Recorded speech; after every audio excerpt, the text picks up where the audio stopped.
কাকসা পঞ্চায়েতের কবরস্থানে হাইমাস লাইটের উদ্বোধন করলেন কাকসা পঞ্চায়েত সমিতির কর্মাধ্যক্ষ আলম খান। এলাকার মানুষের দাবি মেনে পানাগড় গ্রামে কবরস্থানে হাইমাস লাইটের উদ্বোধন করলেন কাকসা পঞ্চায়েত সমিতির কর্মাধ্যক্ষ আলম খান পিরু খান। শুক্রবার সকাল 11:30 নাগাদ পানাগড় গ্রামের ইমাম নামাজ পড়ার পরে ফিতে কেটে কবরস্থানের হাইমাস লাইটের উদ্বোধন করেন আলম খান। কাকসা তিলকচন্দ্রপুর গ্রাম পঞ্চায়েতের উপপ্রধান প্রসেনজিৎ ঘোষ সহ এলাকার বিশিষ্ট ব্যক্তিরা। আলম খান জানিয়েছেন, দীর্ঘদিন ধরে এলাকার মানুষের দাবি ছিল সন্ধ্যা হলে কবরস্থানের দেহ সৎকার করতে আসলে সমস্যায় পড়তে হতো এলাকার মানুষকে। তাই এলাকাবাসীরা গলসির বিধায়কের কাছে এই বিষয়ে দাবি জানিয়েছিলেন।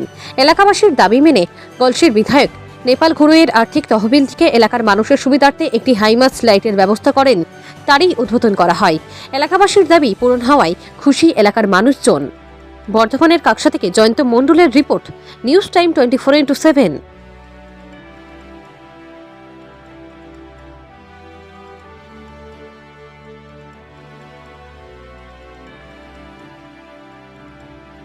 অনুষ্ঠানটা অ্যাকচুয়ালি আজকে ওই আপনার একটা হাইমাস লাইট, সেই লাইটটা আমাদের কবরস্থানের মধ্যে লাগানো হয়েছে এবং সেটাই উদ্বোধন হবে।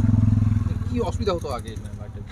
ব্যাপক অসুবিধা হতো, এখানে কেউ মারা গেলে তার জানাজা পড়ার জন্য অন্ধকার হতো, আমাদের জেনারেটর ফাইটার লাগিয়ে তা সেই লাইট লাগিয়ে তার করতে হতো। এইটাই অসুবিধা হতো। ধন্যবাদ জানাবো আমি আমাদের রাজ্যের মুখ্যমন্ত্রী, যার হাত ধরে সারা রাজ্যে উন্নয়ন হচ্ছে এবং সর্বধর্মের মানুষকে নিয়ে উন্নয়ন হচ্ছে।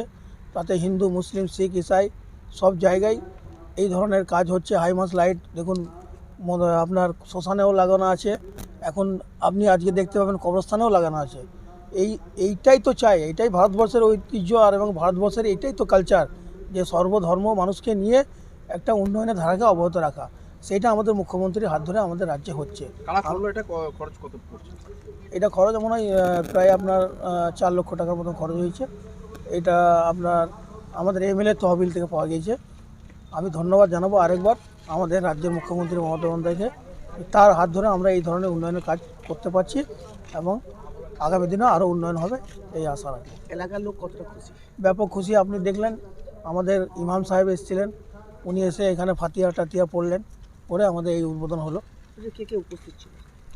আমাদের পঞ্চায়েতের উপপ্রধান ছিলেন এবং এলাকার ইমাম সাহেব এবং আমাদের এখানকার মুসলিম ভাইগণ সবাই ছিলেন উপস্থিত।